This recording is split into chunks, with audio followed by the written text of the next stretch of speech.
আপনাদের জানিয়ে রাখবো আবারও বেসরকারি হাসপাতালে কিন্তু রোগী মৃত্যুর অভিযোগ উঠেছে। আপনাদের জানিয়ে রাখবো শহরের একটি বেসরকারি হাসপাতালে সেখানে কিন্তু হঠাৎই অসুস্থ বোধ করা এক ব্যক্তিকে ভর্তি করা হয় এবং তারপরে কিন্তু কার্যত 1 ঘন্টা তার কোনো চিকিৎসা হয়নি বলেই পরিবারের তরফ থেকে অভিযোগ করা হচ্ছে এবং 1 ঘন্টা কোনো চিকিৎসকেরও দেখা মেলেনি।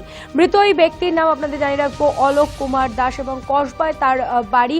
হঠাৎই কিন্তু সেখানে শরীর খারাপ বোধ করলে তাকে এই শহরের বেসরকারি হাসপাতালে চিকিৎসার জন্য নিয়ে আসা হয় এবং তাকে এখানে নিয়ে আসার পরে কিন্তু দীর্ঘ 1 ঘন্টা কোনো চিকিৎসকের দেখা মেলেনি এবং তারপরেই রোগী মৃত্যুকে কেন্দ্র করে কিন্তু চাঞ্চল্য ছড়িয়ে পড়েছে।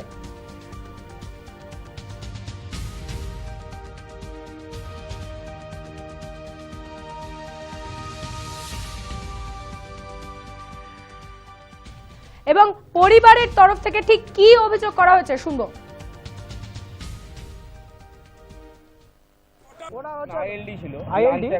লাঙের একটা প্রবলেম ছিল, সেইটার জন্য আমরা একটা চেকআপের জন্য এসেছিলাম। চেকআপের জন্য হ্যাঁ, এখানে পিসি মন্ডল, ডাক্তার পিসি মন্ডল অ্যান্ড অশোক সেনগুপ্ত 7:45 সময় এখানে নিয়ে আসা হয়। একটু মাঝরাতে একটু শরীরটা খারাপ হয় বলে মাঝরাতে এখানে 7:45 সময় নিয়ে আসা হয়। শরীর সুস্থ ছিল, সুস্থ অবস্থায় এখানে নিয়ে এসে যখন দেখলো যে ভিতরে যখন আমাদের নিয়ে যাওয়া ব্যবস্থা করা হচ্ছে যে একটু রিসেপশনে যে আপনার একটু নিয়ে যান ইমার্জেন্সি বলছে আমাদের কোনো জায়গা নেই। লাস্ট টাইমে যখন মরে যাওয়ার টাইম চিল্লাচিল্লি করে লাস্ট চলে আসলো, তখনই দেখলাম পেশেন্ট মারা গেছে। তখন আমাদের ভিতরে ঢুকিয়ে নিয়ে গিয়ে বলছে ইয়ে হয়েছে, আমাদের পেশেন্ট কিন্তু গাফিলতি, পেশেন্ট বেঁচে রয়েছে। 1 থেকে 1.5 ঘন্টা ধরে ওখানে বসে বসে কথা বলছে তো পেশেন্ট, তারপরে মারা গেল।